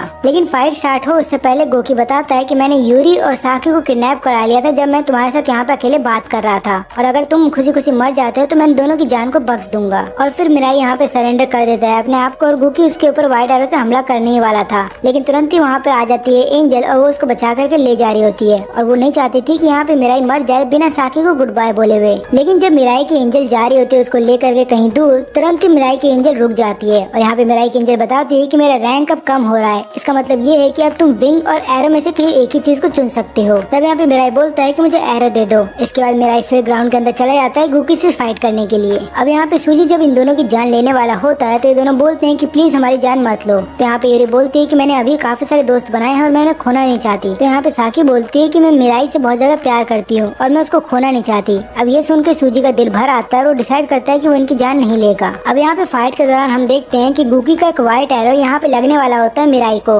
लेकिन इससे पहले वो ऐसा हो पाता वहाँ पे साकी बीच में आकर के उसे रोक देती है। गोकी फिर यहाँ पे सूजी से पूछता है कि तुमने उन्हें रिहा क्यों कर दिया। तो यहाँ पे सूजी बताता है कि वो अपनी खुशी के लिए किसी और को दुख पहुँचाना नहीं चाहता। तभी यूरी हमला कर देती है व्हाइट एरो की मदद से यहाँ पे गोकी के ऊपर, लेकिन गोकी को बचा ले जाता है यहाँ पे मिराई के एंजल के द्वारा। वो बताती है कि मैंने ऐसा इसलिए किया है क्योंकि मिराई एक और डेथ को सह नहीं पाएगा, वो किसी भी इंसान को अपने आगे मरते हुए नहीं देख सकता। और जब मिराई की एंजल ऐसा करती है यानी कि वो गोकी की जान बचाती है, तुरंत ही मिराई के एंजल को फिर से स्पेशल रैंक का दर्जा दे दिया जाता है। लेकिन अभी भी एंजल्स को समझ में नहीं आ रहा था कि इनमें से गॉड कौन बनेगा। तब यहाँ पे सूसी सबके आगे आता है और बोलता है कि गॉड मैं बनूंगा, क्योंकि मुझे वैसे भी धरती पे नहीं रहना, और मैं वादा करता हूँ कि मैं एक अच्छा गॉड बनूंगा और हर किसी को खुशियाँ ला करके दूंगा जो वो डिजर्व करते हैं। और इसके बाद हर कोई सूजी के लिए वोट करता है, जिसके बाद एंजल्स जो हैं सूजी को घेर के खड़े हो जाते हैं। जिसके बाद वहाँ पे एक लाइट चमकती है और उसके बाद सूजी गॉड बन जाता है धरती का। इसके बाद सूजी बोलता है कि मैं सबसे पहले लोगों के दिमाग से ये बात निकाल दूंगा कि गॉड कैंडिडेट जैसी कोई चीज धरती पे हुआ करती थी, और खासकर एंजल्स कभी धरती पे आए भी थे। लेकिन ये सारी बातें केवल उन लोगों को याद रहेंगी जो लोग गॉड कैंडिडेट बनने के लिए आगे आए थे। इसके बाद सूजी सबको गुड बाय बोलता है और हेवन चला जाता है। यहाँ पे गोकी बोलता है कि मैं अभी भी गॉड में यकीन नहीं करता हूँ, लेकिन मैं कोशिश कर सकता हूँ। लेकिन यहाँ पे यूरी बहुत खुश होती है क्योंकि सूसी ने उससे उसकी पावर नहीं छीनी, यानी कि अभी भी उसके पास विंग्स और वो एरो अभी भी उसके पास है। लेकिन सबसे ज्यादा खुश यहाँ पे मिराई और साकी होते हैं क्योंकि अब वो लोग नॉर्मल जिंदगी बिता सकते हैं एक दूसरे के साथ। अब इसके बाद हम देखते हैं कि मिराई और साकी की शादी हो जाती है। वो दोनों बहुत खुश होते हैं अपनी लाइफ में। लेकिन हम देखते हैं यहाँ पे सूसी को, जो गॉड बनने के बावजूद भी दुखी होता है। वो बोलता है कि अभी भी धरती पे सब चीज एक जैसा नहीं हुआ है। और इसके बाद वो सभी एंजल्स को एक जगह इकट्ठा करता है और बोलता है कि आज के बाद इस दुनिया में कोई भी एंजल्स एग्जिस्ट नहीं करेंगे। और इसके बाद एक एक करके सभी एंजल्स भी मार दिए जाते हैं। फिर हम देखते हैं यहाँ पे धरती पे, जहाँ पे एक एक करके सभी लोग भी गायब हो रहे थे, क्योंकि यहाँ पे सूसी डिसाइड करता है कि वो धरती पे हर किसी को मिटा देगा। और जब धरती पे हर कोई धीरे धीरे गायब होने लगता है, तब यहाँ पे साकी को और मिराई को समझ में आ जाता है कि ये उनका अंत है। लेकिन आखिरी समय में भी वो लोग एक दूसरे का साथ नहीं छोड़ते हैं और एक साथ रहते हैं। और इसी के साथ ये एनिमे और ये वीडियो भी यहीं पे खत्म होता है। अगर आपको ये वीडियो अच्छी लगी हो तो लाइक करें और चैनल को सब्सक्राइब जरूर करें। और जिन्होंने भी ये वीडियो आखिर तक देखा है उन सभी का धन्यवाद।